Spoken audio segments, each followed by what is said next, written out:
dictated one mantra from Yajurveda, 23.15. 23.15. Swayam vajin tanvam kalpayasva. Swayam yajasva. Swayam jushasva. Mahima te anyena nasannashe.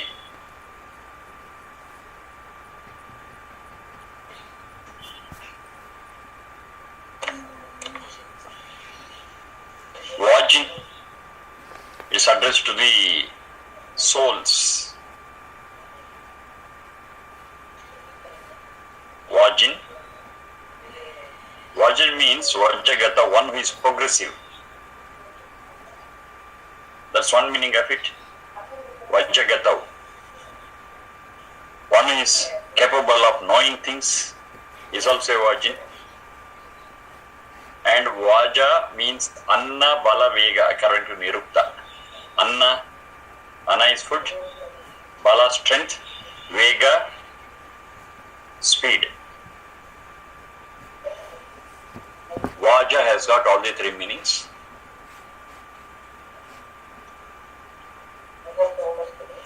Vajin means one who depends on food, who is progressive, who has the potential to know things.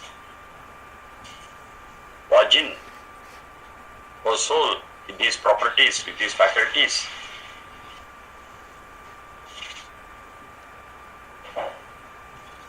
Swayam tanvam kalpayasva. Swayam vajin tanvam kalpayasva. Vajin is the vocative case. It's addressed. Hey vajin, O vajin. Swayam tanvam kalpayasva. Kalpayasva. You form it, you create it, you develop it, you establish it. Tanvam.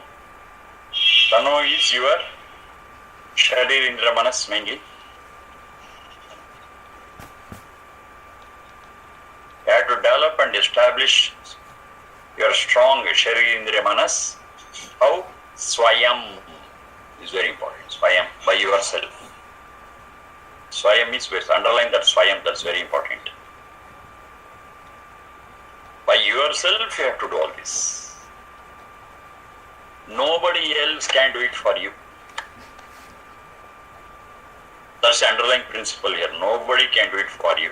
Your Sharir Indra Manas has to become strong, has to become well established because of your own efforts. If you do it, it's there. If you don't do it, it's not there. It's yours completely. It's your responsibility. Swayam, by yourself you have to do it. Swayam tanvam kalpayasva. Hey Vajin, Swayam tanvam kalpayasva. Next. Swayam yajasva.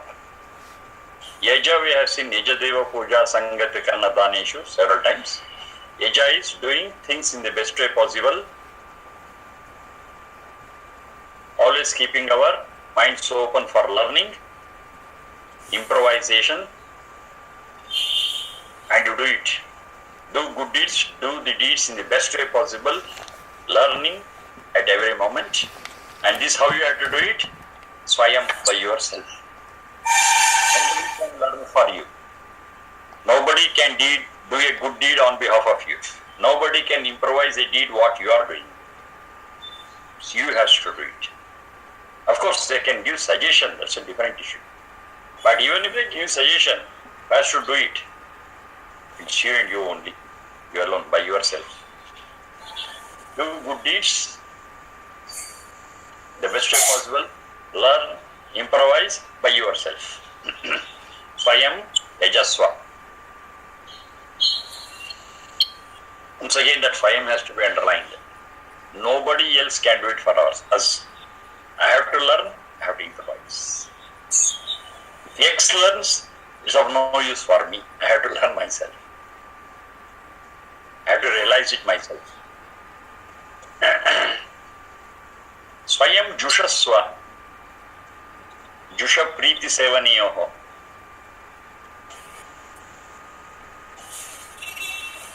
to love and to make it my own. That is Jushasva. Who has to do it? Swayam Jushasva. You only has to do it. It's your own responsibility. Nobody else can do the job for you on behalf of you. You have to love and you have to make it your own. You have to love it, but appreciate it. You have to like it. All you have to do and make it your own. If somebody likes it, you cannot make it your own. To make it your own, you have to like yourself. Swayam Jushasva. Then finally it says, Mahima te anyena nasannashe. Te Mahima. Te is your Mahima, greatness. Your greatness, your achievement. Te Mahima anyena nasannashe. Anyena, by somebody's effort, nasannashe will not happen, will not occur. If somebody does, it's for them. Somebody puts one's effort and the result will not come to you. Te Mahima anyena nasannashe. Your greatness, your achievement is your own. Swayam. That's why I asked you to underline that Swayam again and again. That's the emphasis here. If you want to do it, you have to do it on your own, over. Nobody else can do it for you. You cannot say, okay, they have done and I get the result. No. If you want to get the result, if you want to achieve anything, it is you who has to work. So the whole essence of this mantra, 23:15, it says, whatever you want to do, you have to do it on your own and you cannot ride on somebody's shoulder. Simple.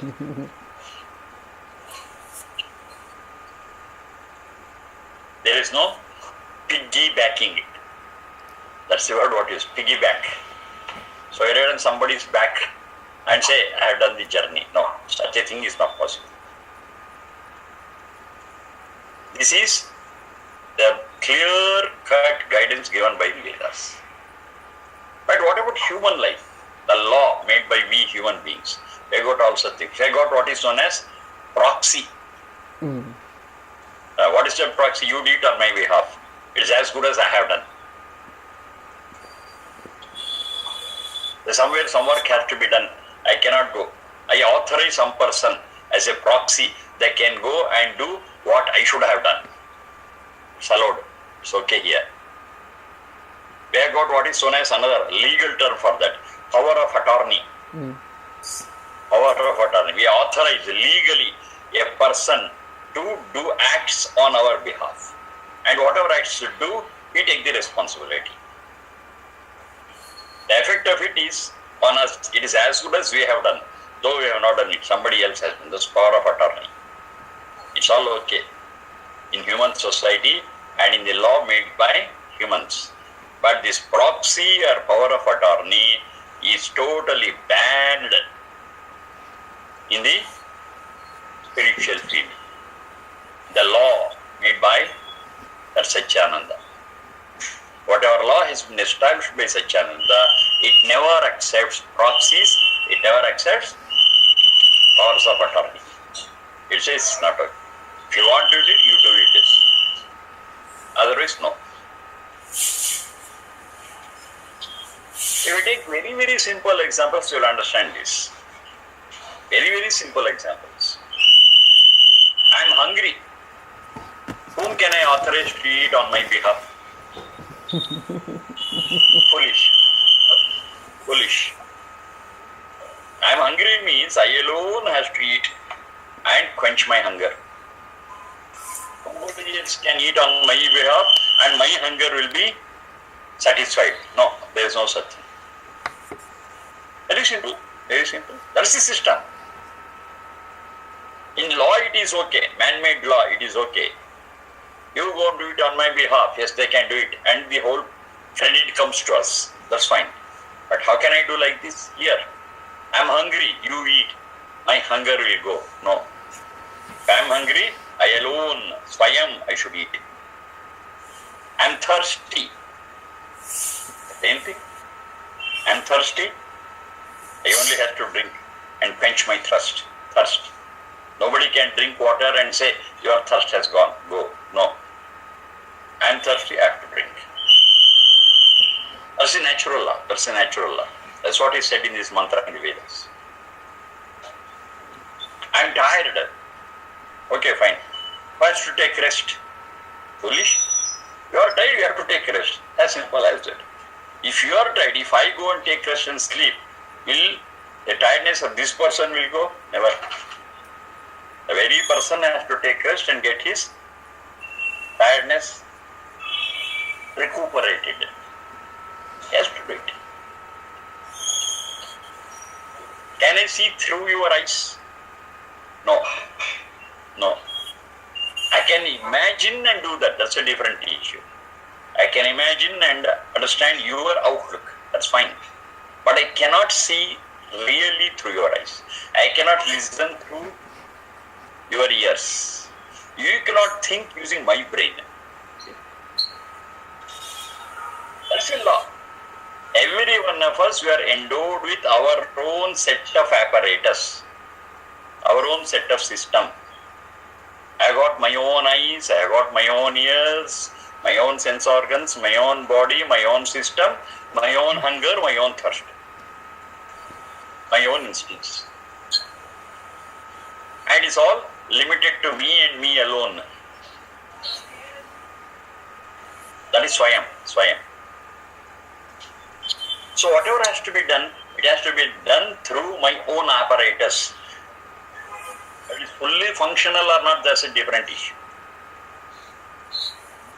Whatever is given to me, with that apparatus I have to work. I cannot authorize somebody to do it on my behalf. No. Such authorization is not at all practicable, it's not possible. And this is very, very clear-cut understanding. It's a very, very clear-cut rules that is running in the nature, in the creation of God, in the law of God.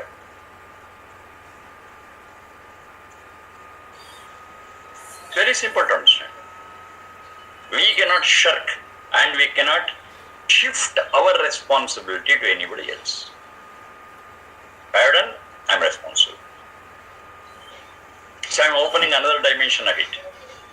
Whatever I do, I am responsible for it. Whatever I think, I am responsible for it. Whatever I speak, I am responsible.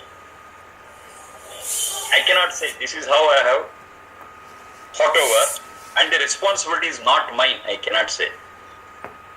I cannot shift that responsibility to anyone else. I have spoken something and I have to take the responsibility of it.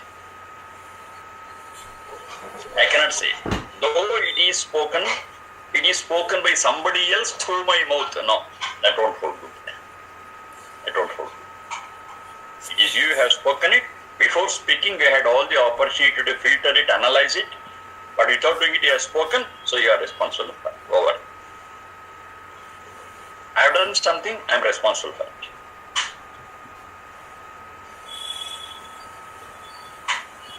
But here in human law, we have got an opportunity to overcome this also. We say perpetrator. That's the word what we use. Perpetrator. Perpetrator means one who influences a person to do a thing. Maybe by coercion, maybe by force, or maybe something. Then the law, the human-made law, it says that the one who has done it is not responsible. One who really prompted them to do, influenced them, forced them to do, he is more responsible. But here there is nothing like that. I have done it, I have to take the responsibility. Over. I cannot say somebody forced me. You should have worked against the force when it's not right. It's not according to your conscience. You should not have done it.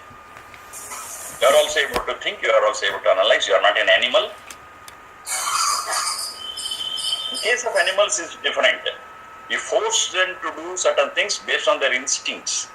Their instinctively we consider them as weaknesses, and depending upon the weaknesses or the instincts, we ask them to do something.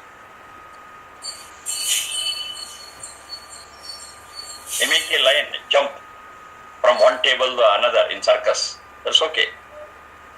But it's not its nature. We forcibly make it to do. By threat, by starving them, by threatening them, by beating them. They are the responsibilities of the ringmaster, not its. Okay, that's in case of animals, it's okay. But as a human being, we are able to think, we are able to analyze, we have got our freedom, but to exercise our freedom and do it. If you have done it means, yes, we are a party to it, we have accepted it. You cannot say, no, I was forced to do it. No. You are not an animal. You are not an animal. But apply your mind. But to stand by your conscience. That's what is expected. Under any cost. So whatever you think, do and talk, we are only responsible 100% for its results. You have to take it. I cannot escape from my responsibility. This one dimension. I will open up another dimension. Now this dimension, what I am saying, has got its roots in Puranas.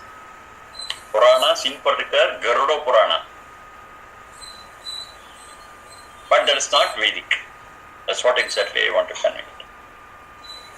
In Garuda Purana, it says that, say a departed soul is there, is dead, it has left the body. Now, we perform so many rites, so many rituals for the progress and well-being of the departed soul. Now, the departed soul has no body, has no Sharindra Manas, it cannot do anything. We do so many things. Say we call it as Shraddha. Shraddha. And so many other rites and rituals. We do it, and that will all be a benefit to the departed soul.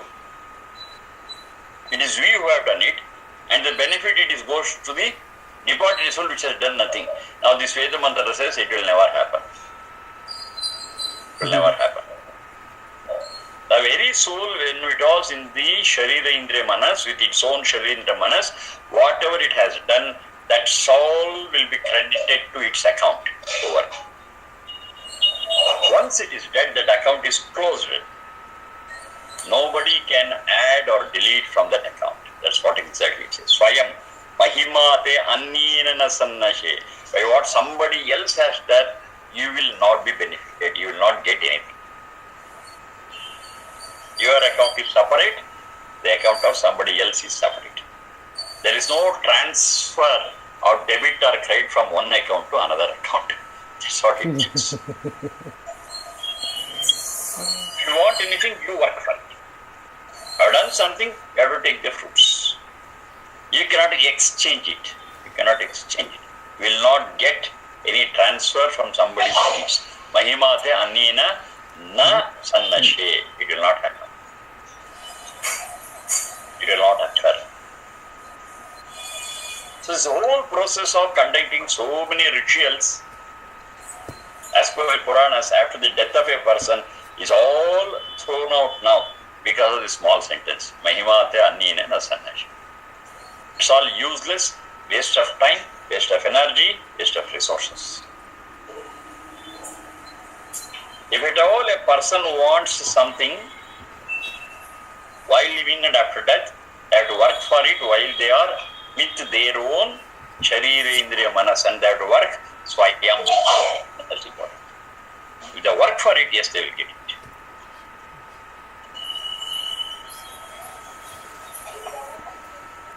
We cannot expect someone to do something and that will help us. No. We won't. Effort is from our side, result is for us. Effort by somebody else, result for us, no, that's not practical. That won't happen. It won't happen. It happens here, in human society it happens. Okay, I earn, I work, I earn. Now whatever I have earned, I just donate it to somebody else, contribute to someone else. Okay, that's fine, it happens. Even though that person is just lazy, that person can get something. That is, a person who has earned, who has worked, will sacrifice for that person's sake. It's all possible as human society. But with reference to the spiritual thing, the spiritual progress, it says, no, you cannot transfer it. You have to do it on your own. Swayam.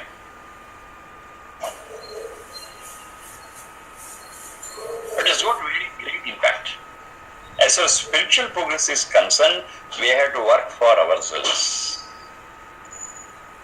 For our progress after death, we have to work for ourselves while we were living. That's how it works. Assistance is okay. Physical assistance is okay. Physical help, okay. But ultimately, there are so many things which we alone have to do it with our own apparatus. Because we are all given an apparatus. Every human being is given an apparatus. They have to use it. Make the best use of it and get whatever they want. That's the ultimate result. We should be very clear where it happens, where it doesn't happen. So wherever it happens, okay, we take the help of others, we work with others, we work together, that's fine. But in some places it won't. We should be very careful and we have to avoid such junctures and misunderstandings that if somebody does, we will get it. No. We should be able to differentiate. Money can be transferred. Satisfying hunger cannot be transferred.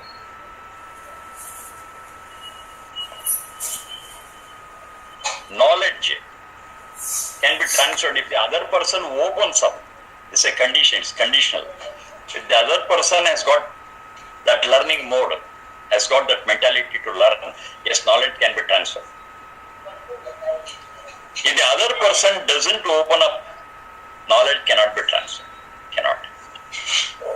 Experience cannot be transferred. My own experience is mine, your own experience is yours. I can imagine how you have experienced. You can imagine how I have got that experience. But the experience itself, it is purely personal. It cannot be transferred. The result of that experience, the lesson what we do from that experience, that we can share. But the very experience is my own. Personalized. So there are so many things which are purely personal, which cannot be transferred, which cannot be exchanged, it cannot be done on anyone's behalf. And there are certain things which can be shared. You should have a very, very clear understanding of this. Where it is 100% Swayam, where your achievement and greatness cannot be got by somebody else. Mahimate anniyena nasaranashti. Here one more clarification. Sometimes it appears that someone has worked and we have got the benefit. It appears so. But if that assistance, if that work from somebody else is stopped, the benefits what she derive will definitely collapse. Because it's not mine. It's not mine. I've been borrowing from others. Or sometimes it happens that is in the physical sense, not in the spiritual sense. In the physical sense it's possible. You'll be enjoying somebody's labor, but it won't continue for long. If they stop working, then this whole thing will collapse. If anything is left, that's because of our working a little. It's very clear that whatever you want, especially the spiritual progress, we alone have to work. Not way we have got there. Tannam kalpayasva, gear up your shariri indriya manas, yourself. Nobody can do it. Yajaswa, do good deeds. Do things in the best way possible. Learn, improvise. Who has to do it? You alone has to do it. Nobody can do it for you. Yushaswa, love what you do. Like what you do and make it your own. Who can do it? It's you only. Nobody else can do it on your behalf. And whatever result what you get, it is your own. Anyena, by the efforts of others, your greatness or your achievement or your progress will not happen. Anyena nasannashi. Te mahima anyena nasannashi.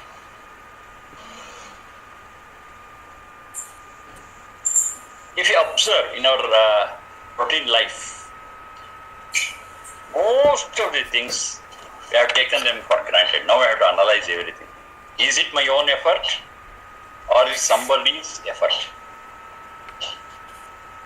So somebody's effort, if it is there, it will not be helpful to us. We have to be self-dependent. We have to do it on our own and get it for ourselves. So wherever we are going piggyback, taking supports of somebody else, getting into somebody's vehicle and getting our things done, should be very careful. We have to make it our own. Then whatever we make it our own will be our own for a long time and the benefits will be for us only. If I ride on somebody's back, it appears that we have traveled, but finally it is not because of our effort, it is because somebody's effort. If something goes wrong, we can not handle it. Because I have not done it. If I have done it, then I can handle the whole situation completely wonderfully well because I am part and parcel of it. It's not someone who has done it. It's me only who has done it. The whole responsibility is mine. The whole fruits are mine. So this discrimination is very much essential in our routine life.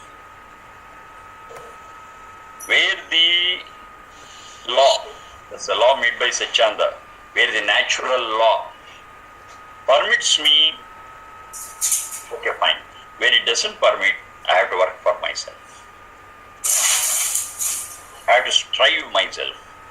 I have to labor myself and get the fruits and benefits. So totally the essence is the importance of self-achievement, the importance of doing things independently, personally. That's the importance here. Next one.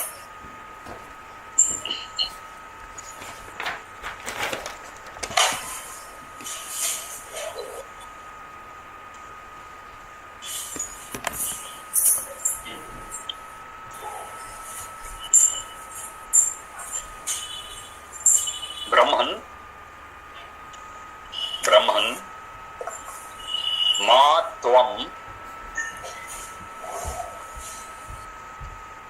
vado bahu, ma tvam vado bahu. Brahman, ma tvam vado bahu. Brahman, the one who is knowledgeable, Brahma is Jnana.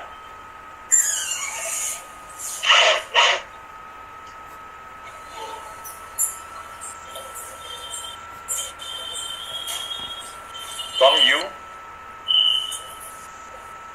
Brahman, you,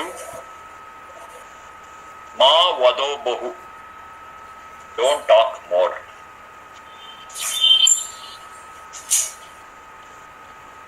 Don't talk more.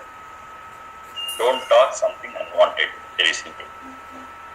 This is Yajurveda 23.25. 23.25.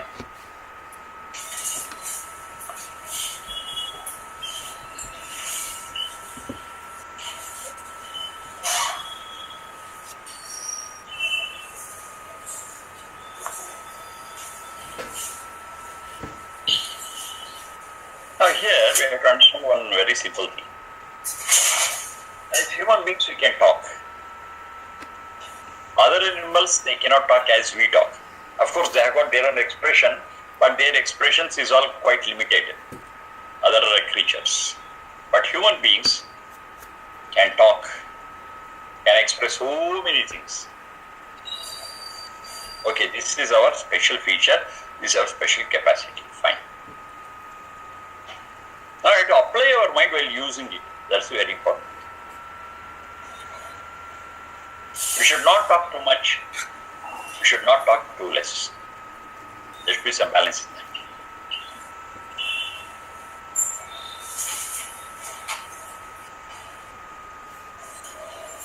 Now, this balance is very much important for our life. I will take other examples, parallel examples. Eating. Eating too much results in obesity and so many other problems. Okay, saying so, eat very less. That results in disease and anemia, fatigue. What should do? Should I eat or should I not eat? Now the answer is, we have to eat only so much, sufficient enough to keep us going. Not too much, not too less. And what do we call it as? Balance. Balance. We have to eat in a balanced way. Not too much, not too less. To keep the apparatus functioning, to keep the apparatus running, how much is required that we have to eat? Come to the question of sleep.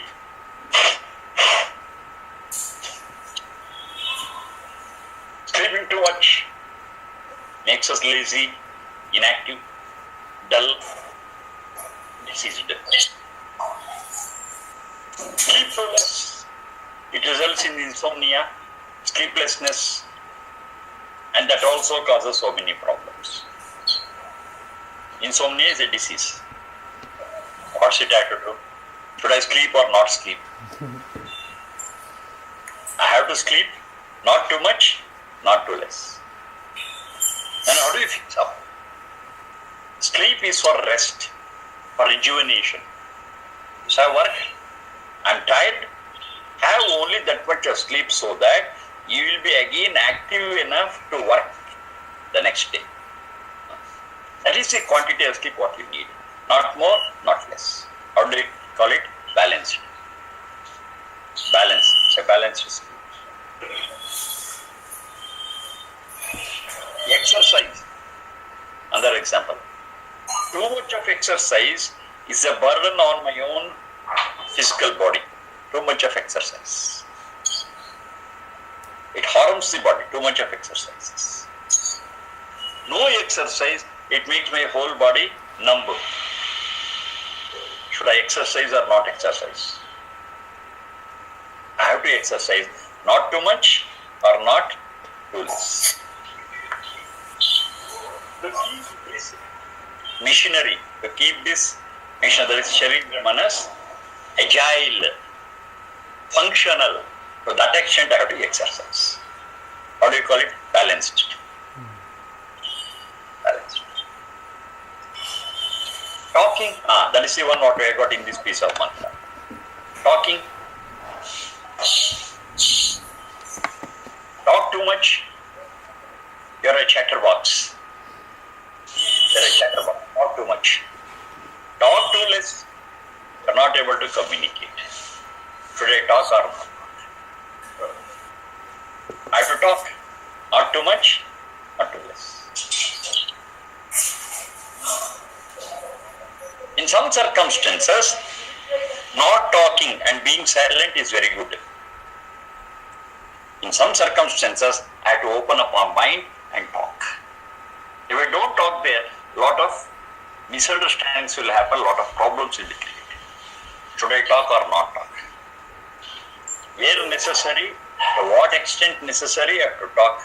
Where unnecessary, I have to keep my mouth shut. What do you call this? Balance. I have to talk, also not talk. Balance.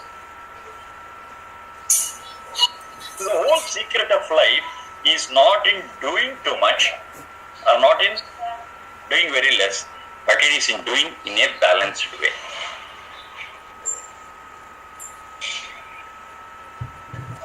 Now Now this balanced way is what is said in the Vedas, and that has been summarized by Krishna in Gita.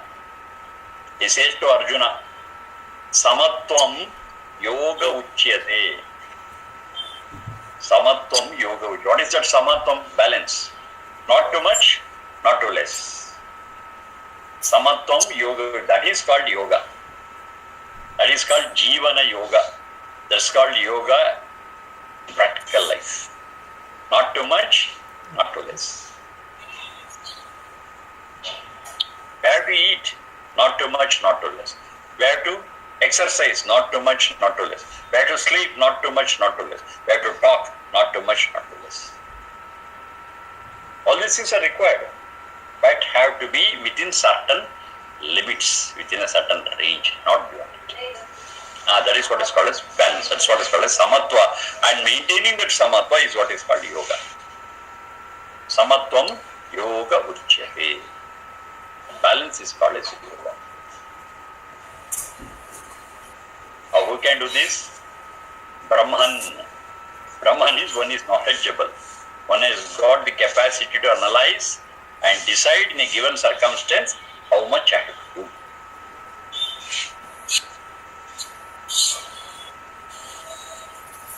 It applies everywhere, in every field.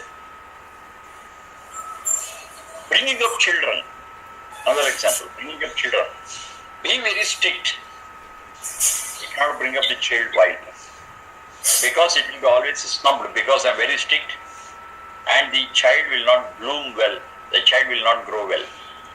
Give a lot of lenience, the child gets spoiled. So what I should do? Should I be strict or should I be lenient to the child? We have to be lenient, at the same time we have to be strict. What do you call it as? Balance. Everywhere, wherever you take things, wherever you analyze a situation, it always demands a balanced way of handling things, balanced way of doing things, and not too much, not too less. That balance is possible only when we study, understand, experiment. And he becomes a Brahman. He becomes a person who is knowledgeable, who is wise.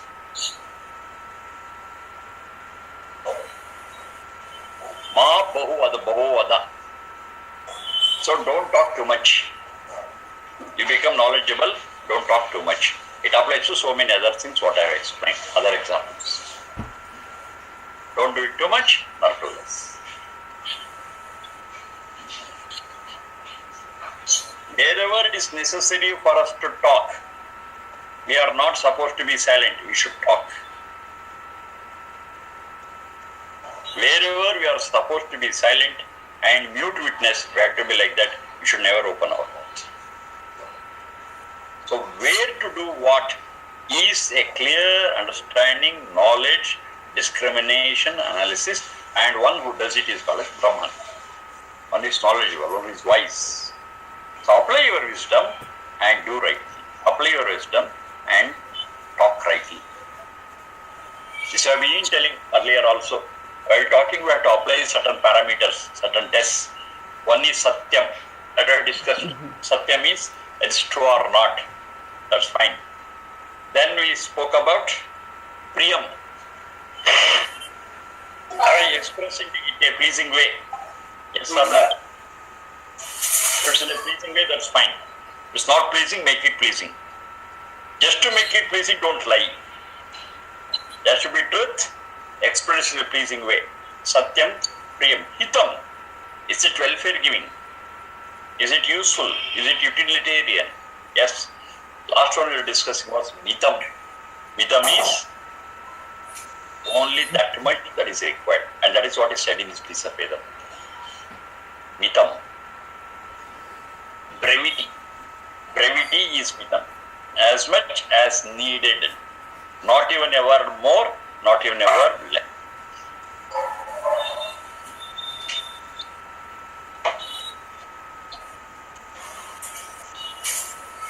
That's what we said here. Please. Brahman Matvam Vado Bahu. How is extra, more. Don't talk You need extra. Then you are Brahman. Then you are applying your mind. Now these parameters, that is Satyam, Priyam, Hitam, Mitam, we should exercise it every time we open our mouths to talk. So how many times we do it? Can talk, go on talking. That should not happen. Before talking, you have to apply these tests. Satyam, Priyam, Hitam, Mitam. That Mitam is tested here. Then our talk will carry weight.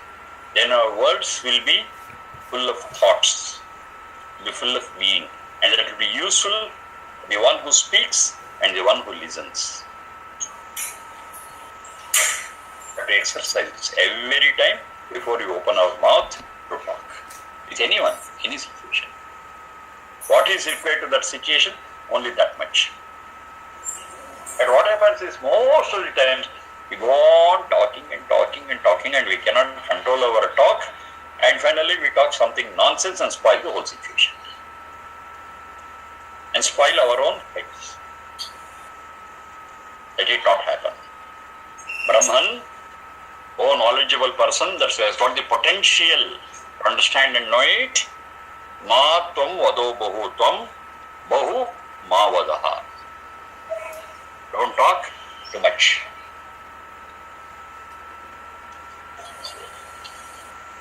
That is 23.25. Yajurveda 23.25.